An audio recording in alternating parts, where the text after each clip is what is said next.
So are you thinking of moving to the Seattle Bellevue area, but you just can't decide on which area to live in? Well, stay tuned because this video, I'm going to tell you the difference between Bellevue and Redmond.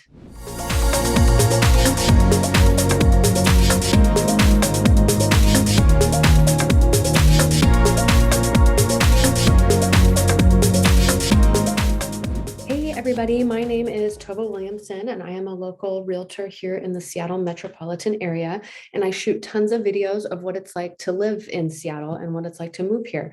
So if those are more videos that you want to watch, go ahead and click the subscribe button and don't forget to click that bell so that you'll be notified every time a new video comes out. We honestly get reach outs every single day from people that are wanting to move here, and we love hearing from you guys, but we can't help unless you reach out. So give us a call, email, text, whatever you got to do, because we got your back when you move into Seattle. So what's up, everybody? In this video today, I'm going to talk about Bellevue and Redmond and kind of compare the two to give you an idea of which one's better, which might be better for you to live in. So I'm going to show you my screen and just show you on the map where I'm talking about. So we've got Bellevue and Redmond is up here. We've got Bellevue here.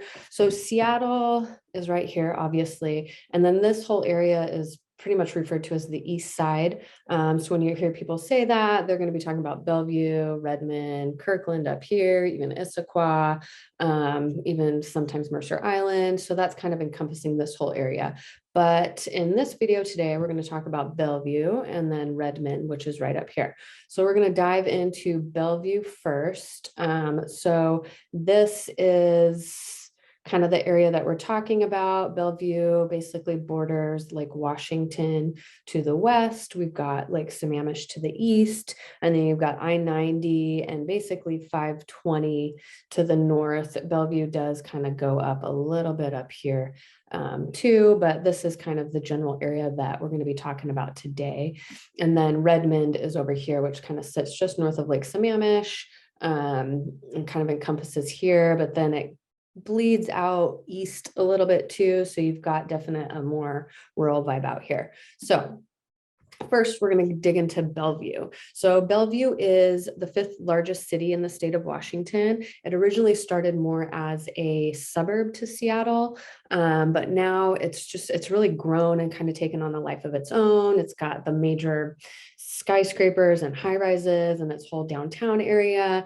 So there's a lot to do in Bellevue now, and a lot of people work in Bellevue and live in Bellevue, and they don't have to commute into Seattle. Bellevue's got a lot of tech jobs. I mean, this whole area in general has a lot of tech jobs, but Bellevue has quite a few also. So that's just what brings people to the area. Then they can work in Bellevue, live in Bellevue. They don't have to do the crazy commute over the bridges. So Bellevue, you're going to get a mix of kind of all sorts of lifestyles and living. You've got like the high rise downtown, which is, the more metropolitan feel. You've got some of these luxury apartments and condos downtown, so you can have that whole like big city vibe, but then a lot of it is also very suburban too. So the more you get out from downtown, you've got the more suburban areas. Then when you go along the water in Lake Sammamish and Lake Washington, you've got those like sprawling Lake Washington estates and these bigger houses. If any of you are familiar with Russell Wilson, who was the quarterback of the Seahawks, his home is for sale right now. And so everybody's, it's like a 20 or $30 million home on Lake Washington.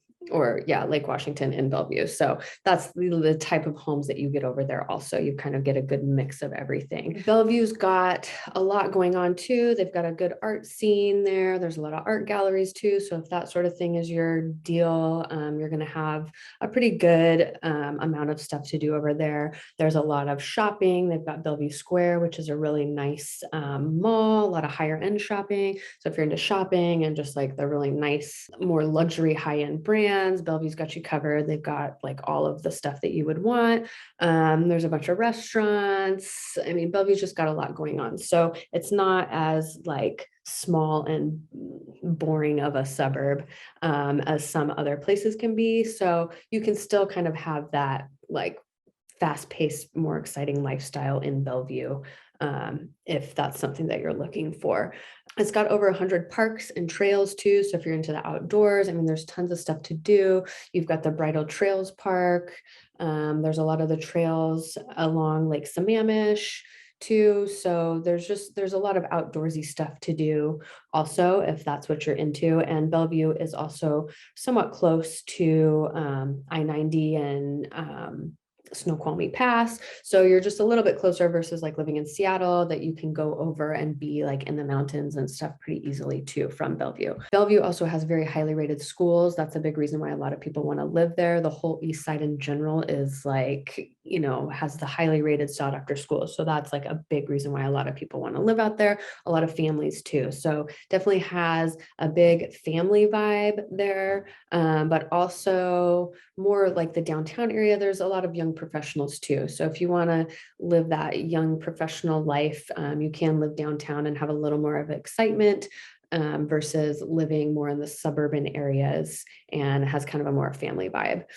Some of the type of homes, like I said before, you'll have those high rises in the suburbs. You're going to get a mix of like the 1950s Ramblers all the way up to like the 70s, like split level houses, kind of just like that classic.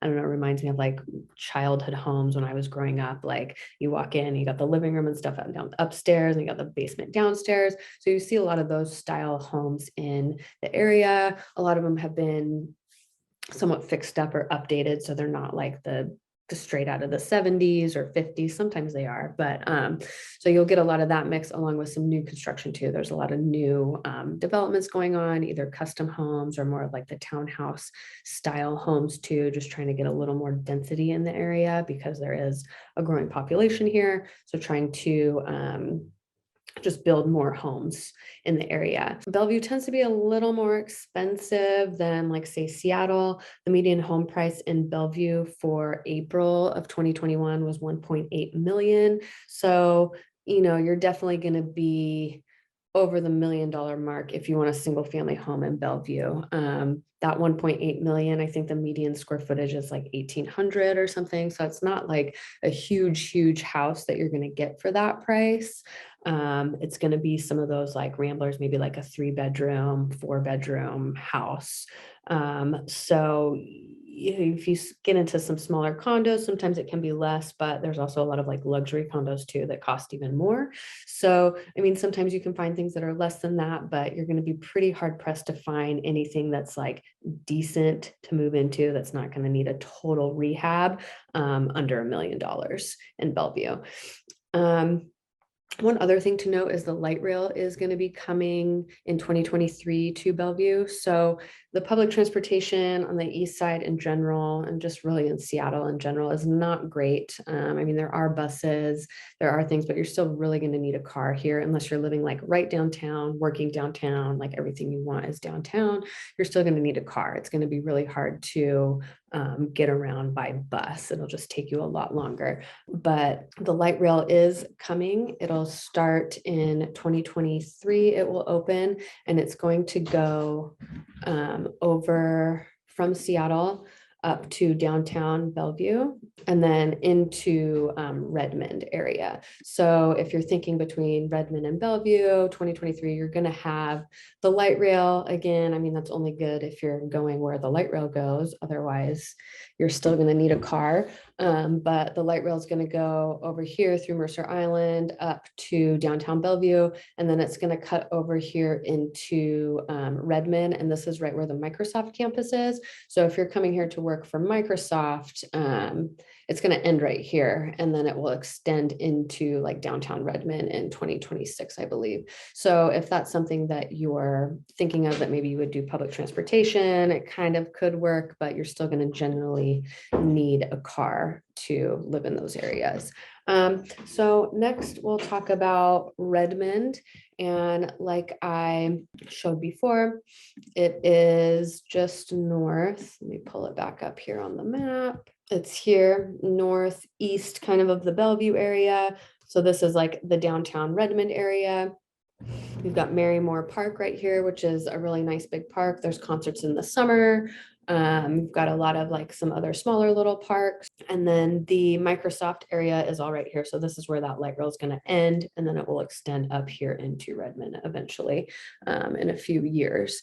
But so Redmond started out as a little logging suburb, kind of just a more quiet, quaint area. And it's really grown a lot. The downtown areas, kind of more of like a small town vibe. It's not like the huge, larger skyscrapers like Bellevue has, but you still have some little shops and restaurants. There's some condos and apartments in the downtown Redmond area. So you can still kind of have that walkable, like urban vibe if you want. It's just going to be a lot smaller scale. So Redmond is also home to Microsoft and Nintendo. So you get a lot of people moving to the area for that, to be working in the area. Again, the schools are also very well renowned and very sought after. So either Bellevue or Redmond, you're both going to get pretty quality schools there. But that's just what brings a lot of people to the area. Like I said, the downtown area is a little more quaint. There's some shops, there's like an art gallery and a couple little things, not as big as Bellevue, but you still kind of get a little sampling of each of those things. So if you're into more like the slower pace, maybe just a little more mellow of a vibe, Redmond might be more your pace. There's definitely more suburban feel there, more suburban houses. A lot of the homes there have larger lots because it does get a little more spread out over there. It's not quite as dense as Bellevue, and not even that Bellevue's like super dense, even compared to Seattle, but compared to Redmond, it is. So Redmond is going to be definitely more suburban, larger lot size, but then the homes tend to be a little bit larger. And then when you go out east in Redmond, that's more of the rural feel. Definitely even larger lots, kind of gets really woody out there. Just yeah, kind of that more rural vibe. You're definitely going to need a car out there. Like there's not really much public transportation, and what is there? I mean, buses ride every probably like 30-45 minutes. It's really far and few in between. So those areas, you're definitely going to need a car more.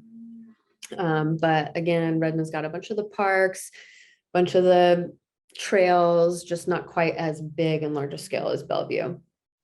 Like I said before, the light rail is going to be coming there 2026. It'll be there to part of it, but then to downtown to connect it in a few years. So, it might have that urban vibe, but it's still going to be definitely very suburban. The home price in Redmond is just for April, it ticked just above Bellevue, which Bellevue always usually is more expensive than Redmond and even Kirkland. But for April, it kind of had a little dip, but the median home price in Redmond was 1.9 million for April of 2022. So it's just showing there's been a lot more, I think, people going to those further areas, not minding being as far out anymore, especially if people are working from home. We're seeing that kind of like an exodus to the suburbs. And so these suburban areas are getting a lot more popular and a lot more expensive because people are moving out of them. And the demographic in Redmond is still, there's some young professionals, but it seems to be a lot more family centric. So if you've got kids and you're wanting kind of that family feel, I think Redmond's going to be a little bit better suited for you just because it kind of has more of that small town vibe versus Bellevue. So there you have it. Those are kind of comparing the two. Generally, they're really similar in a lot of ways, but I think the biggest takeaway from them is Bellevue is going to be a little bit bigger, a little bit larger scale, slightly better public transportation options depending on where you are, where Redmond's kind of definitely more suburban, a little more family vibe, a little more quaint downtown, more like neighborhoody vibe. So hopefully that helped you decide between the two cities. But moving to the area can be really tough, and moving to a new neighborhood can be really tough. So we love helping you guys. We love hearing from you guys, but we just can't do that unless you call. So give us a call, email, text. We got your back when you're moving to Seattle.